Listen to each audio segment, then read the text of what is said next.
نحمده ونصلي على رسوله الكريم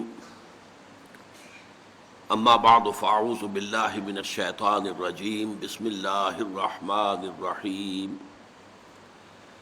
الحمد لله رب العالمين الرحمن الرحيم مالك يوم الدين إياك نعبد وإياك نستعين اهدنا الصراط المستقيم صراط الذين أنعمت عليهم غير المغضوب عليهم ولا الضالين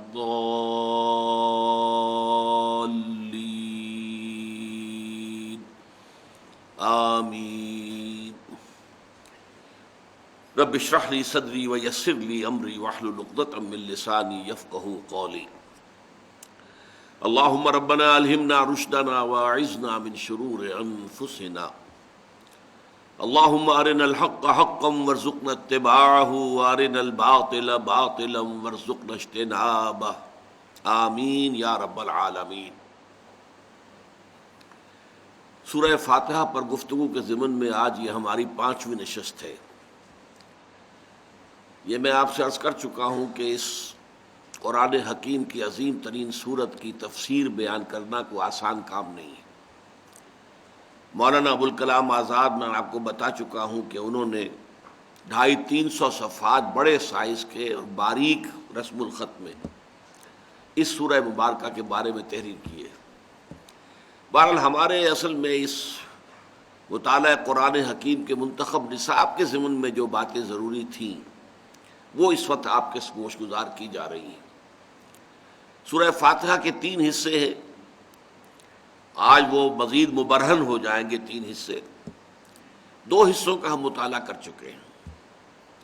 الحمدللہ رب العالمین، کل شکر، کل ثنا، کل تعریف اللہ کے لیے ہے جو تمام جہانوں کا آقا، مالک اور پروردگار ہے، رحمان ہے اور رحیم ہے، جزا و سزا کے دن کا مختار مطلق ہے۔ اے رب، ہم تیری ہی بندگی کرتے ہیں اور کریں گے، اور تجھی سے مدد چاہتے ہیں اور چاہیں گے۔ ان آیات پر گفتگو ہو چکی ہے، اب تیسرا اور آخری حصہ ہے، اور یہ اصل میں شرح ہے ایاک نستعین کی۔ ہم تجھی سے مدد مانگتے ہیں اور مانگتے رہیں گے۔ وہ مدد کیا ہے؟ اہدنا الصراط المستقیم۔ وہ مدد جس کی ہم درخواست کر رہے ہیں وہ یہ ہے کہ ہمیں ہدایت بخش سیدھے راستے کی، صراط الذین انعمت علیہم، ان لوگوں کے راستے کی جن پر تیرا انعام نازل ہوا، غیر المغضوب علیہم، جن پر نہ تو تیرا غضب نازل ہوا ولا الضالین، اور نہ ہی وہ گمراہ ہوئے۔ یہاں نوٹ کر لیجئے گا، جیسے پہلا حصہ جو ہے سورہ فاتحہ کا 3 آیات پر مشتمل ہے، لیکن جملہ ایک ہی بنتا ہے، الحمدللہ رب العالمین الرحمن الرحیم مالک یوم الدین، ایک ہی جملہ ہے۔ اسی طرح یہ آخری حصہ بھی 3 آیات پر مشتمل ہے، لیکن یہ بھی ایک ہی جملہ ہے، اہدنا الصراط المستقیم۔ اب اس صراط مستقیم ہی کی مزید تشریح ہے جو آ رہی ہے، صراط الذین انعمت علیہم، یہ ایک مثبت تشریح ہے، غیر المغضوب علیہم ولا الضالین یہ اس کی منفی تشریح ہے۔ اب آج سب سے پہلے تو ہدایت کے بارے میں گفتگو کرنی ہوگی، اہدنا الصراط المستقیم۔ ہدایت در حقیقت صحیح سمت اور صحیح رخ پر زندگی گزارنے کا نام ہے۔ ظاہر بات ہے کہ سمت کا تعین ہوتا ہے نظری بنیاد پر، فکری بنیاد پر، عقلی بنیاد پر، غور و فکر کی بنیاد پر، جانا کدھر ہے۔ اہدنا الصراط، اور اس ہدایت کے بے شمار مراتب اور مراحل ہیں۔ یہ کوئی ایسی بسیط شے نہیں ہے بس دے دی تو ایک دفعہ دے دی، ساری کی ساری دے دی۔ یہ درجہ بدرجہ حاصل ہوتی ہے، لہجہ بلہجہ ملتی ہے۔ لمحہ بلمحہ ملتی ہے، ہر قدم کے بعد اگلے قدم پر ہدایت کی ضرورت ہے، اس کے بعد اس سے اگلے قدم پر پھر ہدایت کی ضرورت ہے۔ قرآن مجید میں سورہ محمد صلی اللہ علیہ وسلم میں فرمایا والذین اہتدوا زادہم ھدی وآتاہم تقواہم، جو لوگ ہدایت پر آ گئے اللہ نے ان کی ہدایت میں اضافہ کر دیا۔ اس ہدایت میں مسلسل اضافہ ہوتا چلا جاتا ہے، فکری اور نظری اعتبار سے بھی اور عملی اعتبار سے بھی۔ چنانچہ ہدایت یہ بھی ہے جیسے کہ آپ سے کوئی شخص اگر کوئی اجنبی آپ کی آبادی میں آیا ہے، کوئی پتہ پوچھ رہا ہے، ایک تو یہ کہ آپ نے اسے بتا دیا فلاں جگہ پر ہے یہ مقام جو ہے، جو مکان تم تلاش کر رہے ہو یا جو جگہ یا دفتر، اور آپ نے خوب اس کا نقشہ بھی کھینچ دیا، بتا دیا ادھر سے ادھر، ادھر سے ادھر جانا ہے، پھر فلاں گلی میں مڑنا ہے، فلاں سڑک پر جانا ہے۔ یہ بھی ہدایت کا ایک مرحلہ ہے، اس کو بھی ہدایت کہیں گے، یہ بھی ایک رہنمائی ہے۔ ایک رہنمائی یہ ہے کہ آپ اس کے ساتھ چل پڑے اور اسے منزل تک پہنچا دیا، یہ ہے تکمیل ہدایت۔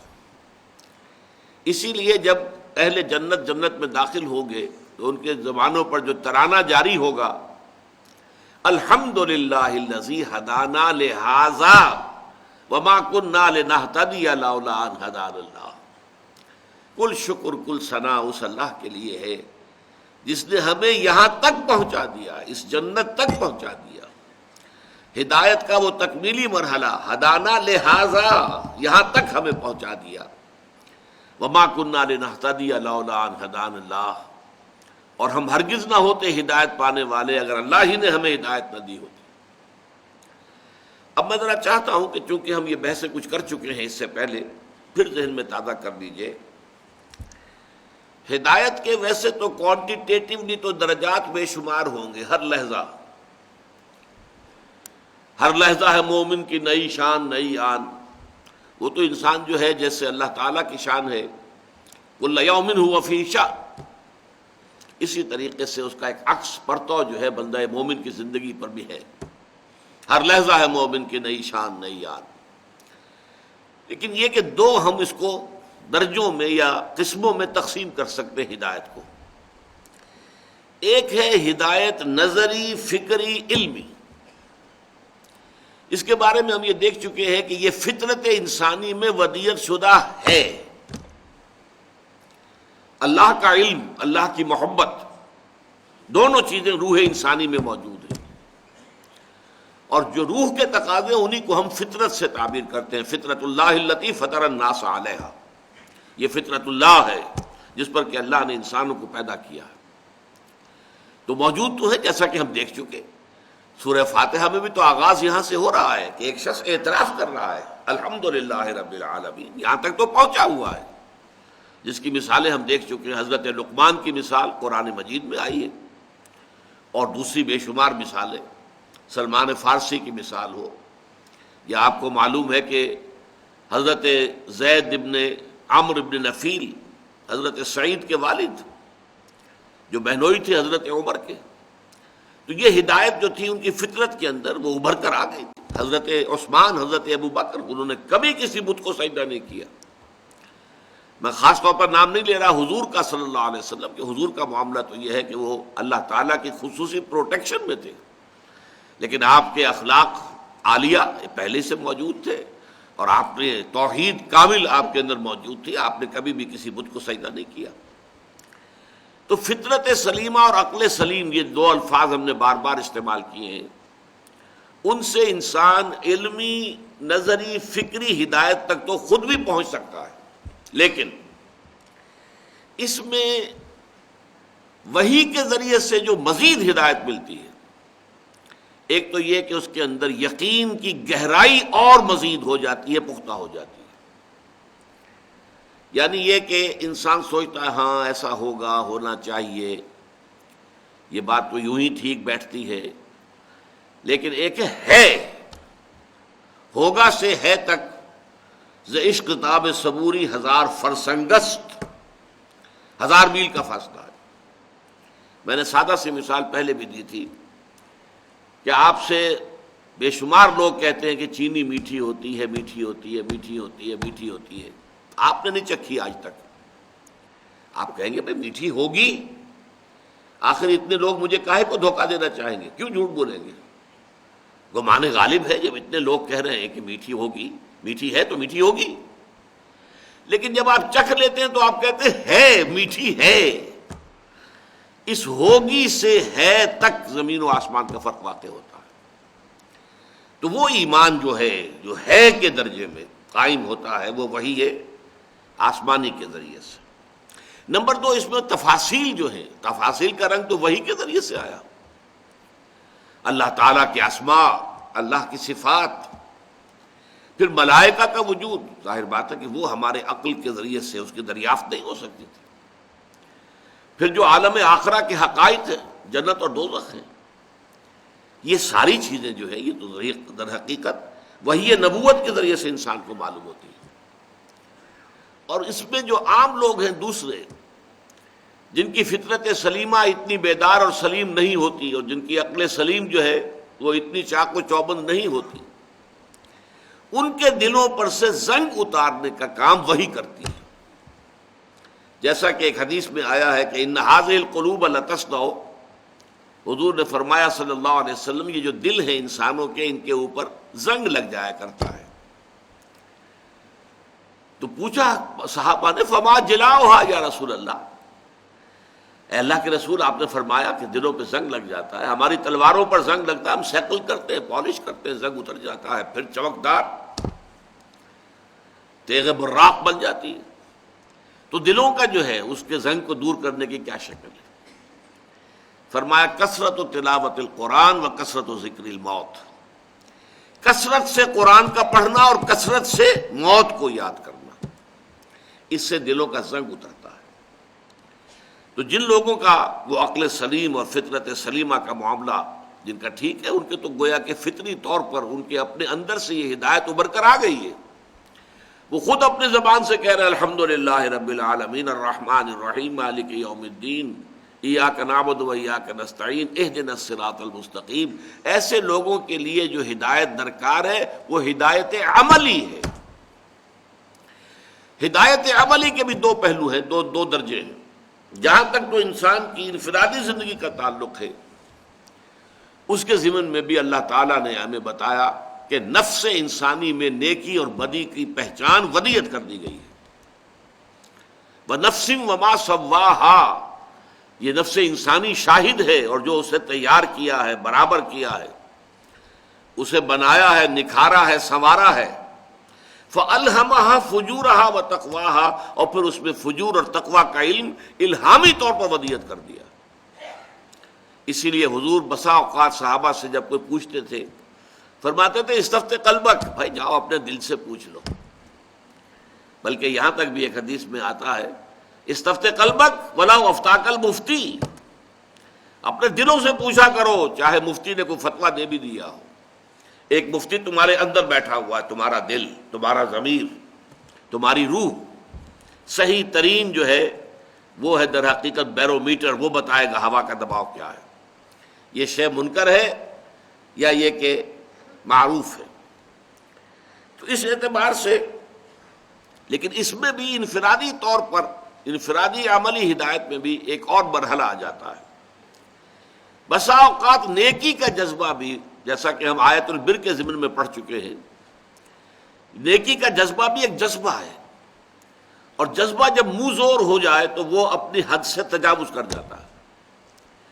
نیکی کا جذبہ ہے جس نے تجاوز کیا حد اعتدال سے اور رہبانیت ایجاد کر لی، شادی نہیں کریں گے، گھر گرہستی سے کوئی تعلق نہیں، دنیا سے تعلق منقطع، جائیں گے غاروں میں رہیں گے، تپسیائیں کریں گے، تو یہ فطرت کا راستہ نہیں ہے۔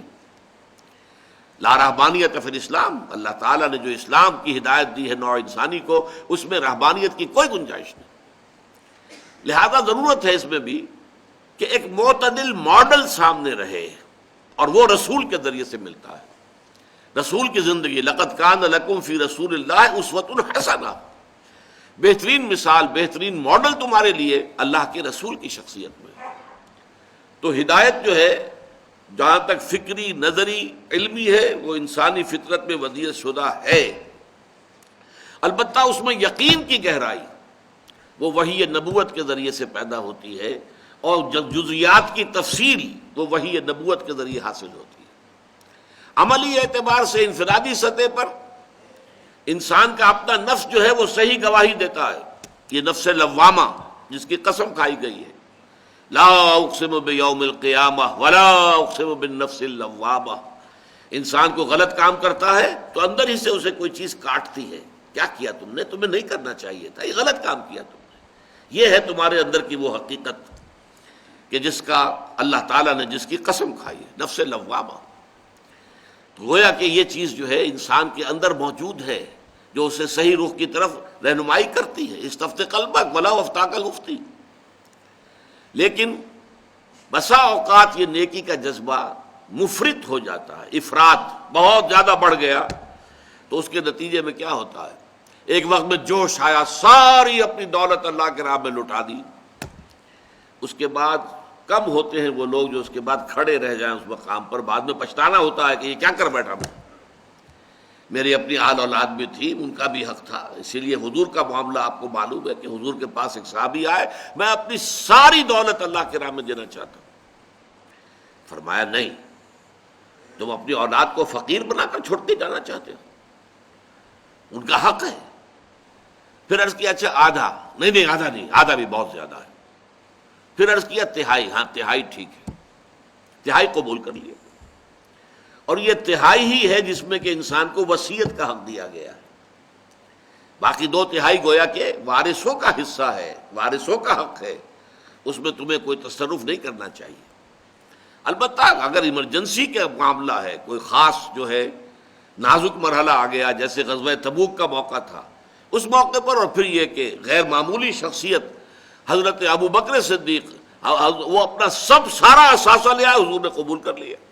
لیکن وہ ایکسیپشنل سچویشن اور exceptional personality, exceptions prove the role, وہ ایکسیپشن ہے۔ قاعدہ یہی ہے کہ نہیں، ایک متوازن طریقہ ہونا چاہیے۔ ان لنفسک علیک حقا وان لزوجک علیک حقا وان لزورک علیک حقا، تم پر تمہارے نفس کا بھی حق ہے، تم پر تمہاری بیوی کا بھی حق ہے، تم پر تمہارے جو ملاقاتی ہیں، وزٹرز ہیں، ان کا بھی حق ہے۔ البتہ جو سب سے بڑا معاملہ ہے کہ جو ہدایت جہاں انسان کو بہت زیادہ ضروری ہے، بہت زیادہ اس کا محتاج ہے، وہ اجتماعیات انسانیہ ہیں۔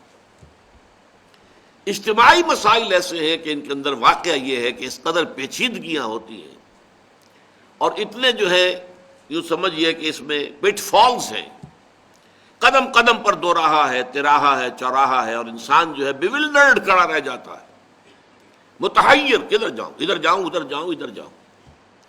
وہاں آ کر در حقیقت اصل ہدایت کی ضرورت پڑتی ہے۔ میں بیان کر چکا ہوں آپ سے اس سے پہلے، انسانی تمدن میں سب سے بنیادی مسئلہ عورت اور مرد کے درمیان کیا مساوات ہو، حقوق و فرائض کی کیا تقسیم ہو، جو معتدل ہو، منصفانہ ہو، لیکن یہ کہ نظم جو ہے، گھر کا نظم، فیملی سسٹم، اس کو بھی مضبوط رکھے۔ اسی طرح معاشرہ یا ریاست اور شہری یا عام فرد، ان کے درمیان کیا توازن ہو، ریاست ٹوٹلیٹیرین نہ بن جائے، جابر نہ ہو جائے، جیسے کہ رشیا میں تھی کمیونزم میں، کہ کوئی کسی کو بولنے کا حق حاصل نہیں ہے، نہ جماعت سازی کا حق حاصل ہے، کچھ نہیں، بس کام کرو اور اپنی ویجز لو، روٹی کھاؤ، اللہ اللہ خیر صلی اللہ، حیوانوں کی سطح پر زندگی گزارو۔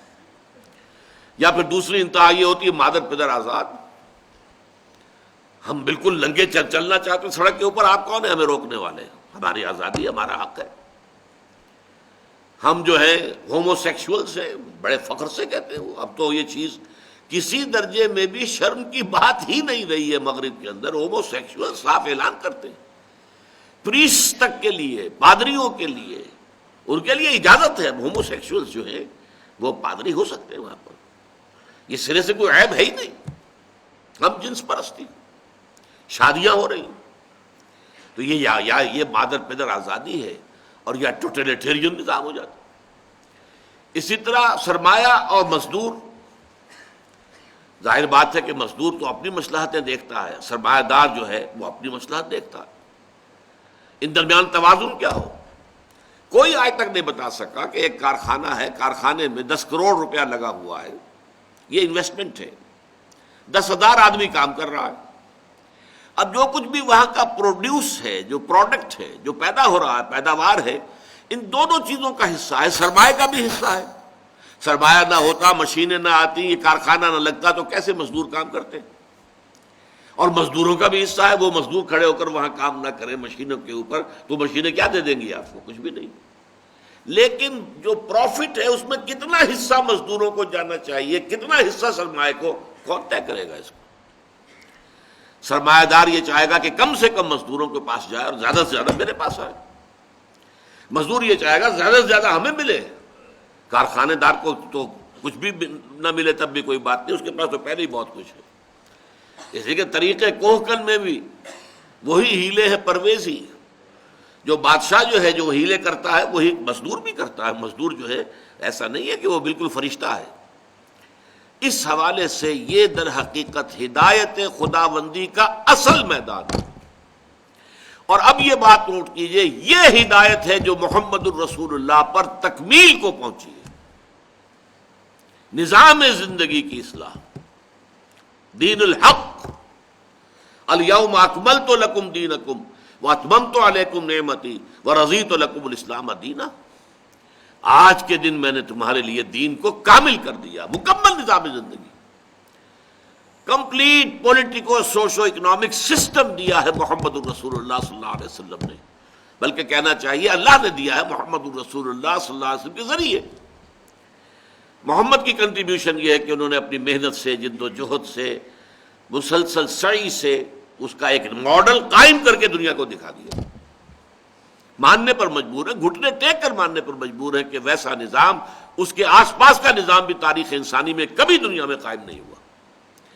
کسی سے پوچھ لیجئے، ایم این رائے سے پوچھ لیجئے، ایچ جی ویلس سے پوچھ لیجئے، ڈاکٹر مائیکل ہارٹ سے پوچھ لیجئے، جس سے چاہے پوچھ لیجئے. یہ ہے اصل میں کہ جو ہدایت کی تکمیل ہوئی ہے محمد الرسول اللہ صلی اللہ علیہ وسلم. دوسری بات یہ نوٹ کیجئے کہ یہاں صراط کا لفظ آیا، اہدنا الصراط المستقیم. صراط راستے کو کہتے چلنا. اسی لیے میں نے آپ سے عرض کیا کہ در حقیقت یہاں جو ہدایت جو مانگی جا رہی ہے، جو طلب کی جا رہی ہے، جس کی دعا کی جا رہی ہے، جس کی استدعا کی جا رہی ہے، وہ ہدایت عملی ہے. چلتے ہوئے انسان کو آگے دو راہ آ گیا، اب کدھر جاؤں کدھر نہ جاؤں، کون بتائے؟ ذرا سا ٹیڑھ ہو گیا تو اب آپ کو معلوم ہے کہ ذرا سا آپ نے اینگل جو ہے غلط جو لے لیا، اب جتنا آگے بڑھیں گے وہ صراط مستقیم سے دور تک ہوتے چلے جائیں گے. جتنا آگے بڑھیں گے اینگل زاویہ جہاں شروع ہوتا ہے تو وہاں تو گویا کہ ملے ہوئے دونوں نقطے، لیکن پھر جیسے جیسے آگے جائیں گے آپ کو پھیلتا جائے گا فاصلہ.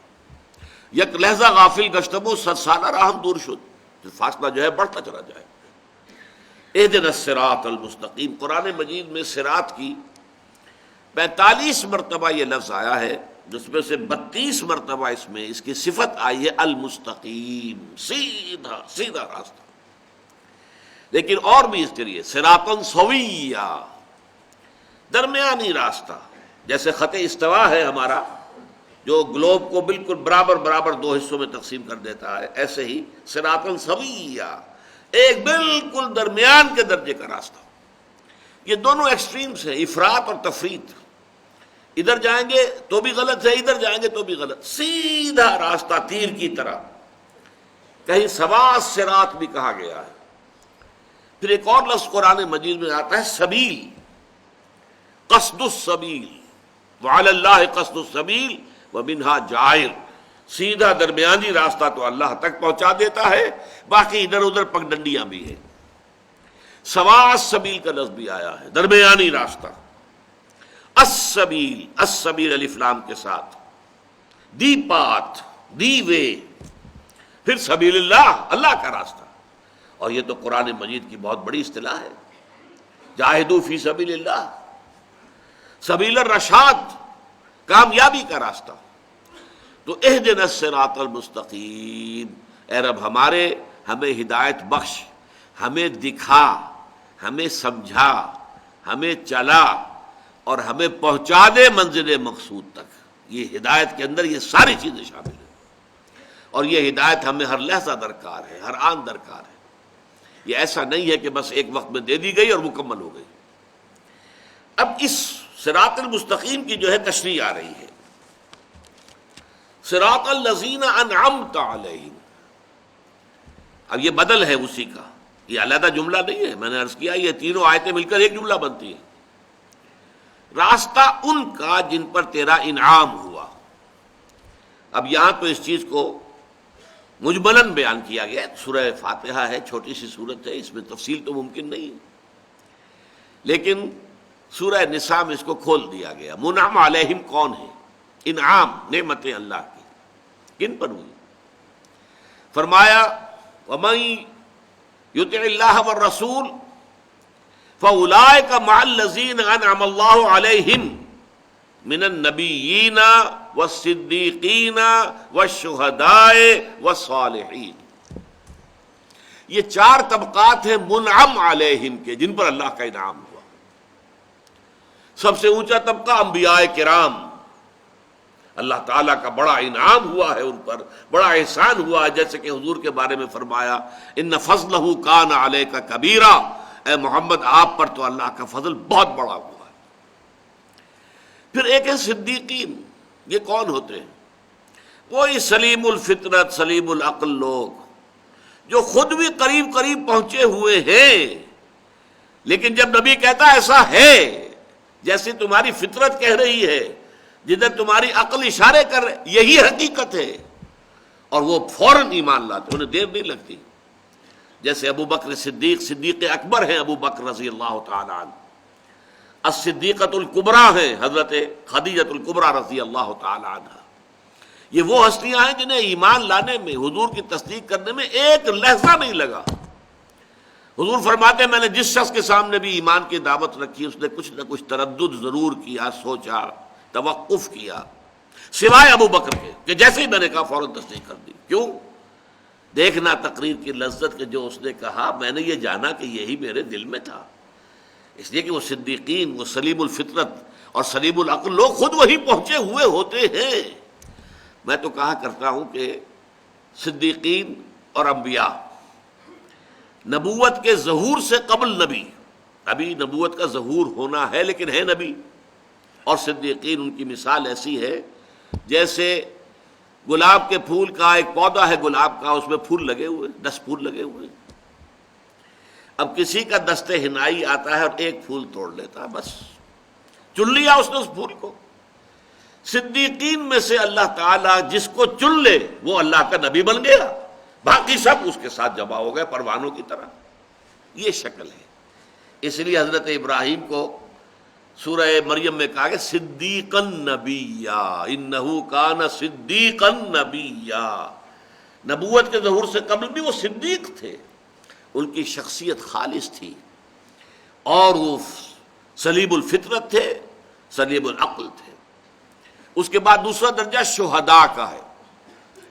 شہداء انہیں کہتے ہیں جدید اصطلاح میں آپ سمجھیے، صدیقین جو ہے وہ انٹروورٹ لوگ ہوتے ہیں، غور و فکر کرتے رہتے ہیں، سوچتے رہتے ہیں، غور و فکر کر کے وہاں تک پہنچ چکے ہوتے ہیں، آس پاس پہنچے ہوتے ہیں، یہاں تک کہ اللہ نے کسی ایک کو چن لیا، اس نے ندا لگائی آمنو باللہ ہے اور وہ ایمان لے آیا. لاؤ ایمان مجھ پر اور اللہ پر، وہ ایمان لے آیا. ایک وہ ہوتے ہیں کہ جن کی فطرت کے اوپر کچھ پردے پڑے ہوتے ہیں، کچھ حجابات ہیں، غور و فکر کی طرف توجہ ہی نہیں ہے، کھلنڈرے لوگ ہیں، ادھر جا رہے ہیں ادھر جا رہے ہیں، چلت پھرت ہیں، جن کو ایکسٹروورٹس کہا جاتا ہے جدید سائیکالوجی میں. انٹروورٹس دروبین، جو علیحدگی میں بیٹھنا زیادہ پسند کرتے ہیں، انہیں محفل اتنی زیادہ پسند نہیں ہوتی جتنا کہ تخلیہ، علیحدہ ہو، غور و فکر کریں، اپنے من میں ڈوب کر پا جا سراغ زندگی. ایک وہ ہوتے ہیں جن کا خارج سے زیادہ تعلق ہوتا ہے، کھول آنکھ زمین دیکھ، فلک دیکھ، فضا دیکھ.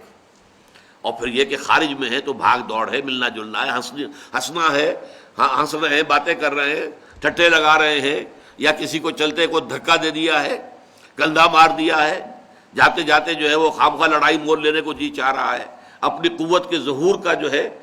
اور یہ نوٹ کر لیجئے حضرت عمر رضی اللہ تعالیٰ عنہ اسی طرح کے انسان تھے. ابو بکر تھے غور و فکر اور سوچ بچار کرنے والے، سلیم الفطرت انسان۔ حضرت عمر کا وہ نقشہ نہیں تھا، یہ دوسرا نقشہ تھا۔ ان لوگوں کو دیر لگ جاتی ہے ایمان لانے میں، 6 سال لگ گئے۔ اور نہ صرف عمر، حضرت حمزہ بھی رضی اللہ تعالی عنہما۔ حضرت حمزہ تو سگے چچا ہے، دودھ شریک بھائی ہے، خالہ زاد بھائی ہے، اتنے 3 رشتے حضور کے ساتھ ہیں، نہایت محبت کرنے والے۔ لیکن ان کا معاملہ کیا تھا؟ سیر اور شکار، بس نکل گئے صحرا کے اندر، کئی دن جو ہے گھوم رہے ہیں، شکار کر رہے ہیں، گوشت کھا رہے ہیں، اور بہت دنوں کے بعد آ گئے گھر۔ انہوں نے سوچا ہی نہیں کبھی کہ یہ کیا کہہ رہا ہے میرا بھتیجا، اس کی دعوت کیا ہے، یہ کیا ہوا ہے اس کو، کچھ نہیں۔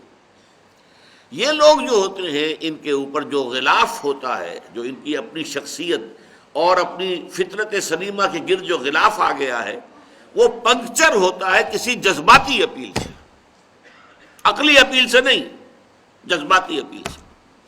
عقلی تو ان کا مزاج ہی نہیں، نظری فکری اور عقلی تو مزاج ہی نہیں، لہذا کوئی عقلی دلیل انہیں اپیل نہیں کر سکتی۔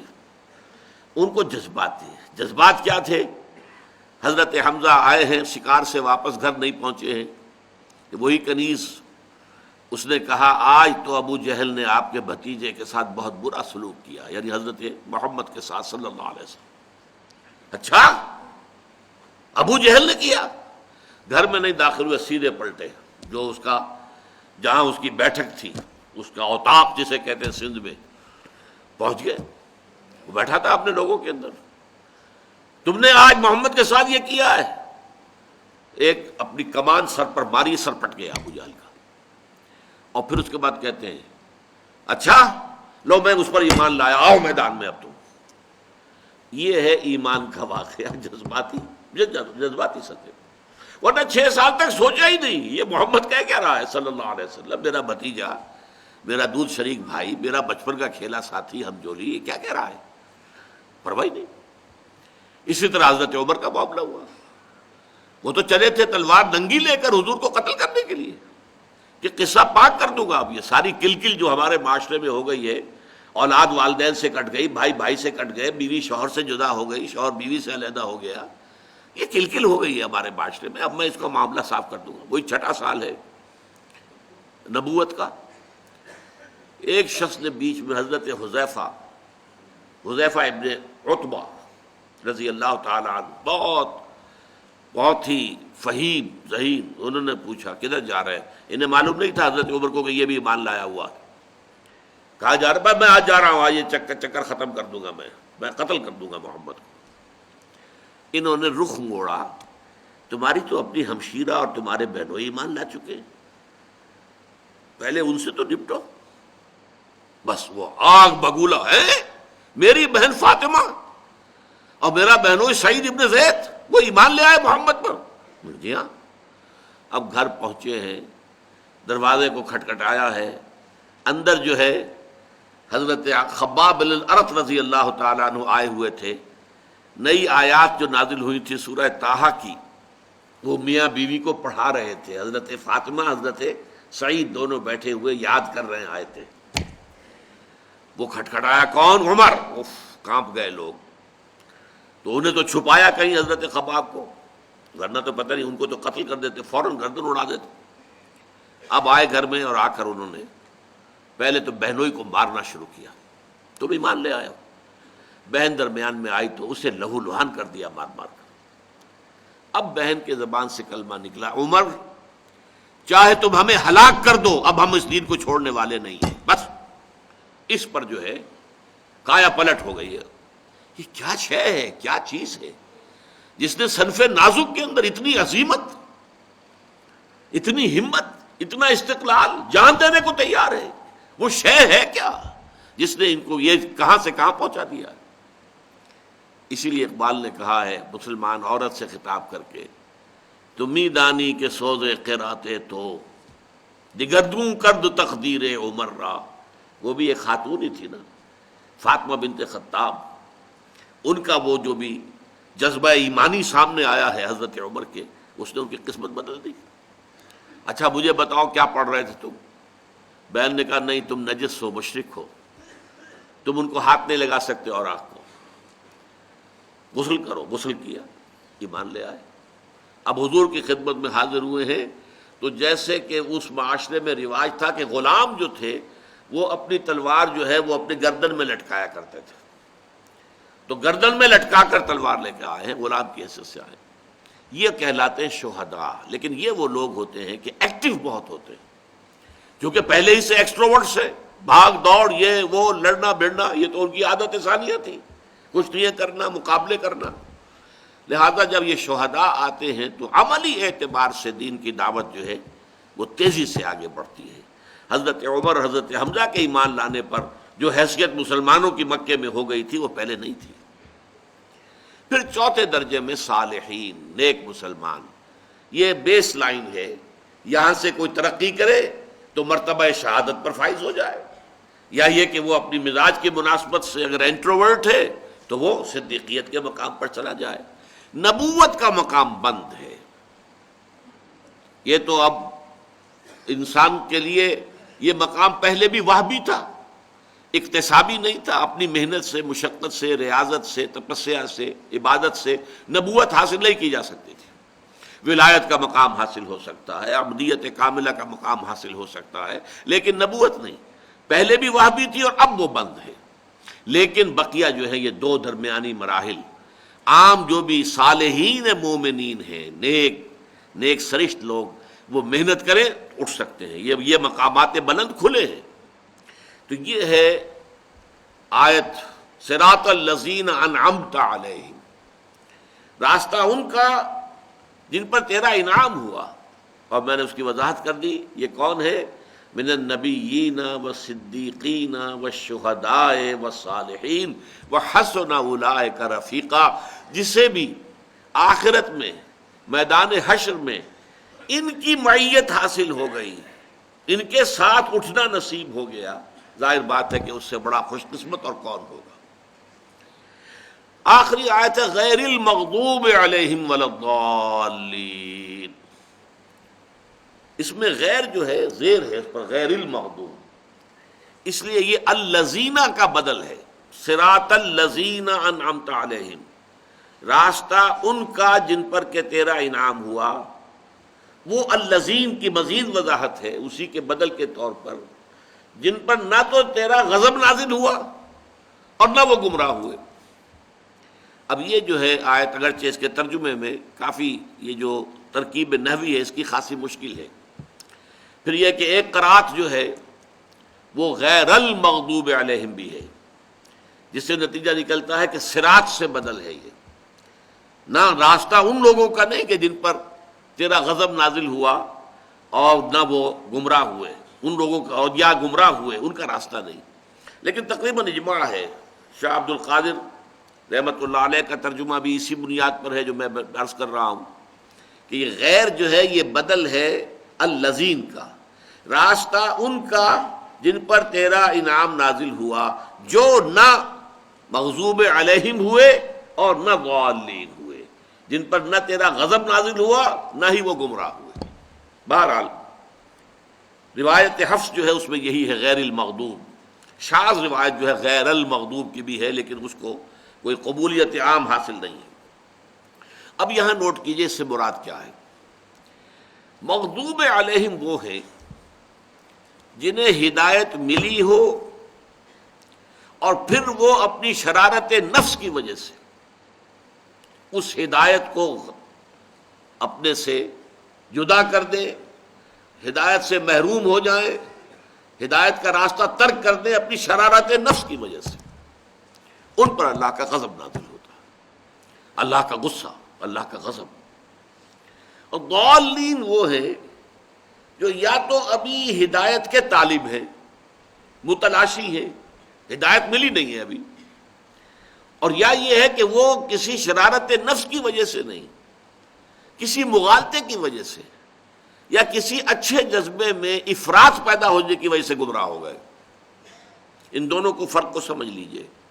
ایک وہ ہے جنہیں ہدایت ملی، اب اس کی سب سے بڑی مثال یہی وجہ ہے کہ ہمارے ہاں تمام تفاسیر میں آپ کو ملے گا کہ مغضوب علیہم سے مراد یہود، ضالین سے مراد نصارہ، عیسائی۔ مغضوب علیہم یہود، جن کے پاس کتاب تھی، تورات تھی، ہدایت ملی، اللہ تعالیٰ نے انہیں چنا، بہت اونچا مقام دیا. یا بنی اسرائیل اذکروا نعمتی التی انعمت علیکم وانی فضلتکم علی العالمین. سورہ بقرہ میں 2 مرتبہ یہ آیت آئی ہے. چھٹے رکوع کی پہلی آیت بھی یہی ہے اور 15ویں رکوع کی پہلی آیت بھی بعین ہی یہی ہے. لیکن انہوں نے اپنی شرارت نفس کی وجہ سے، اپنے دل کی گمراہی کی وجہ سے، اپنی خواہشات و شہوات کی پیروی کرنے کی وجہ سے کتاب کو اپنی پیٹھوں کے پیچھے پھینکنے کے باعث نبذ فریق من الذین اوتوا الکتاب کتاب اللہ وراء ظہورہم، اپنی پیٹھوں کے پیچھے پھینک دی اللہ کی کتاب. لہذا ان پر اللہ کا غضب نازل ہوا، اللہ تعالیٰ ناراض ہوئے، اللہ کی سزائیں ان پر نازل ہوئی. ویسے تھوڑی دیر کے لیے توقف کر کے ذرا سوچ لیجئے، آج ہم مسلمان بحیثیت امت اسی مقام پر ہیں. ہمارے پاس قرآن ہے، شریعت محمدی ہے، اسوہ محمدی ہے، لیکن پوری دنیا میں کہیں کسی ملک میں مکمل اسلامی نظام ہم نے قائم نہیں کیا. کہاں ہے؟ اس ملک میں نہیں ہوا جو اسلام کے نام پر بنا، جس میں لاکھوں نے جانیں دی ہیں، قربان ہوئے ہیں، ہزارہا عصمتیں لوٹی ہیں، عورتیں اغوا ہوئی ہیں. 1947 کے ہولناک حالات، نوجوانوں کو کیا معلوم کیسی خونی تقسیم تھی یہ ہندوستان کی. اس خونی تقسیم کا مقصد کیا تھا؟ ہمیں ایک آزاد ملک مل جائے جس میں کہ ہم اللہ کے دین کا بول بالا کریں، اللہ کی کہ رسول کا دیا ہوا دین حق اسے غالب کر دیں، قائم کر دیں، نافذ کر دیں، پوری دنیا کے لیے روشنی کا ایک مینار بنا دیں، جیسے سمندروں میں روشنی کے مینار ہوتے ہیں کہ جس سے پتہ چل جاتا ہے جہازوں کو کہ ادھر خطرہ ہے، یہاں چٹانیں ہیں، بچ کر نکلو. لیکن کہاں ہے اسلام؟ آج مغضوب علیہم، میری ایک کتاب ہے سابقہ اور موجودہ مسلمان امتوں کا ماضی، حال اور مستقبل. سابقہ امت مسلمہ یہود، وہ امت ہے حضرت موسیٰ کی، انہیں دی گئی تورات، انہیں دی گئی شریعت موسوی، اور پھر ذمہ دار بنائے گئے. مثل الذین حملوا التوراۃ ثم لم يحملوها كمثل الحمار يحمل اسفارا. مثال ان کی جنہیں حامل تورات بنایا گیا پھر انہوں نے اس کی ذمہ داریوں کو پورا نہ کیا، اس گدھے کی سی ہے جس پر کتابوں کا بوجھ لاد دیا گیا. اس قدر ثقیل تمثیل اور تشبیہ جو ہے قرآن مجید دے رہا ہے ان کے لیے جنہیں اللہ نے اپنی کتاب دی ہو لیکن پھر وہ اس کتاب کا حق نہ ادا کرے، اس کتاب کی ذمہ داری پوری نہ کرے. تو یہ ہے اصل میں مغضوب علیہم.